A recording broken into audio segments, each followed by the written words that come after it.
The Sound and the Fury is a complex and challenging novel that tells the story of the Compson family, a once great Southern family of aristocratic lineage, whose decline is explored through the perspectives of 4 different narrators. The novel is widely regarded as a masterpiece of American literature, and it continues to captivate and challenge readers today. The novel is divided into 4 sections, each narrated by a different character and set at a different time in the family's history. The first section is narrated by Benjamin "Benji" Compson, a severely mentally disabled man. His narration is fragmented and nonlinear, jumping back and forth between different memories and experiences, and creating a sense of disorientation that mirrors Benji's own perception of the world. Through Benji's perspective, the reader sees the early years of the Compson family, including the birth of his sister Caddy and the family's growing financial troubles. The second section is narrated by Quentin Compson, the eldest son of the family.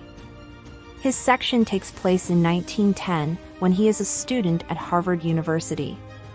Quentin's narration is marked by a sense of timelessness and circularity, as he relives past events in an attempt to understand his present circumstances. Quentin is consumed by his own sense of guilt and shame, particularly in relation to his sister Caddy's perceived promiscuity. Through Quentin's narrative, Faulkner explores the themes of memory and identity, as well as the ways in which the past can shape and define our present. The third section is narrated by Jason Compson, the middle son of the family. His section takes place in 1928, by which time the family's fortunes have declined significantly. Jason is a bitter and resentful man who is consumed by his own greed and selfishness. He recounts his efforts to control and manipulate the other members of his family, particularly his niece, Quentin's daughter. Jason's narrative is a scathing indictment of his family's moral decay, as well as a commentary on the broader societal changes taking place in the South during this time period. The final section is narrated by an omniscient third-person narrator and focuses on Diley, the Compson family's long-suffering black servant. Through Diley's eyes, the reader sees the decay and dissolution of the once proud Compson family, as well as the enduring strength and resilience of the African American community that serves them. Diley's narrative is a poignant reminder of the racial inequality and injustice that permeates the Southern society in which the novel is set. Her character is portrayed with dignity and humanity, in contrast to the Compsons who are portrayed as morally bankrupt and culturally dislocated. Throughout the novel, Faulkner uses innovative narrative techniques to explore themes of memory, identity, and the legacy of the past.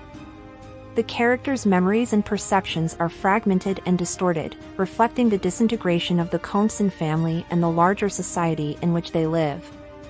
Faulkner's portrayal of the Compsons as a family in decline is a powerful indictment of the South's social and cultural traditions, as well as a commentary on the broader human condition. At the same time, the novel is also a commentary on the changing social and cultural landscape of the American South in the early 20th century. The Compsons are a symbol of a bygone era, a fading aristocracy struggling to maintain their status and traditions in the face of a changing world. Faulkner's portrayal of the Compsons is a searing critique of the South's social and cultural traditions, as well as a commentary on the broader human condition.